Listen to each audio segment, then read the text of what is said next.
The Mongols Motorcycle Club, one of the most notorious 1% outlaw groups. Among the many outlaw motorcycle clubs, one name stands out: the Mongols Motorcycle Club. Known for their rebellious attitude and the thunder of their engines, the Mongols have earned a fearsome reputation. But what exactly makes them so notorious? Founded in 1969 in California as a self-declared 1% outlaw group, the Mongols MC now operates chapters in over 14 U.S. states and has a growing international presence. But is it their global reach or sheer size that makes them so infamous? In this piece, we explore the dark and dangerous world of the Mongols MC, a club often described as one of the most violent and criminally active biker gangs in the world. A word of caution: crossing paths with the Mongols is considered dangerous, like playing with fire. They are not just rivals to other motorcycle clubs, but have also come into conflict with powerful criminal organizations like the Mexican Mafia. What sets them apart? What truly sets the Mongols MC apart is not only their size and global network, but their unwavering defiance of authority. As a 1% club, the Mongols reject the rules of the American Motorcyclist Association, AMA, choosing instead to live by their own code. This has frequently put them at odds with law enforcement. Originally, the 1% culture stemmed from a brotherhood centered on motorcycles and the freedom of the open road. However, over time, this culture grew darker. Some members began to act as though they were above the law. Legal troubles and law enforcement infiltration. The Mongols MC has often been in the legal spotlight. While the club officially claims to prohibit criminals from joining, law enforcement agencies argue otherwise. Even with new screening procedures meant to keep out violent offenders, the organization has faced difficulties in removing existing members who engage in illegal activities, especially without sufficient evidence. Law enforcement has made significant efforts to infiltrate the group. In 1998, undercover agent William Queen successfully joined the Mongols, even becoming a fully patched member and chapter vice president. His operation led to the arrest of 54 members, 3 of whom were convicted. A decade later, a second major infiltration resulted in the arrest of 38 more members, reigniting tensions between the Mongols and the authorities. At one point, nearly 270 warrants had been issued against the club. Changing leadership and public perception. While tensions have eased somewhat under the leadership of David Santillan, who became president in 2015, the group remains feared by the public.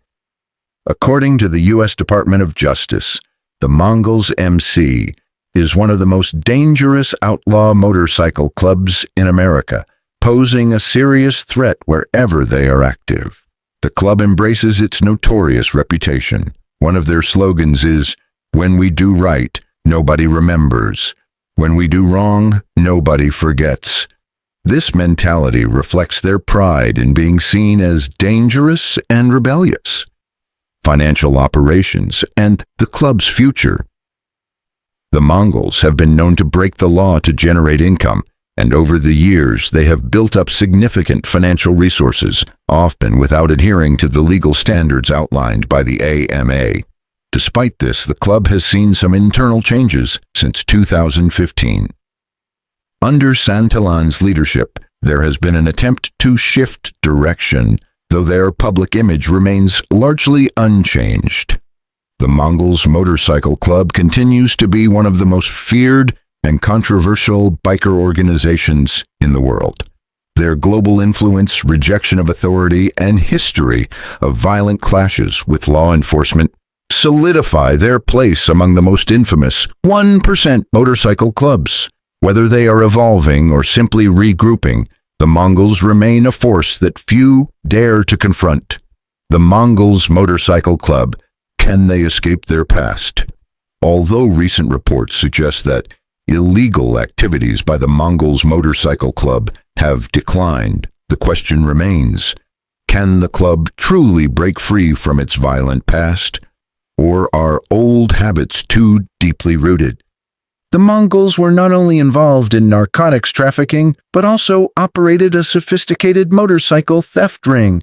They were highly skilled in these criminal enterprises, often described as the Hispanic counterpart to the Hells Angels. The Mongols MC was born out of exclusion.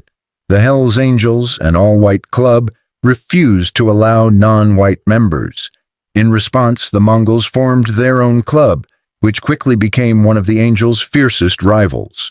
Over the years, only pressure from law enforcement or delicate negotiations with the Mexican mafia have managed to temporarily pause the long-standing hostilities between these two outlaw groups. Despite occasional truces, there is still a deep animosity between them, and members from both clubs generally avoid each other's territories to prevent renewed conflict. A global presence. Some may assume that being a foreign national keeps one outside the Mongol sphere, but this couldn't be further from the truth. The Mongols MC has grown into a global outlaw organization, with active chapters in countries including Australia, Germany, Denmark, and others. No one is truly beyond their reach. These international chapters often hold large-scale gatherings, and when they do, locals tend to vacate the area quickly.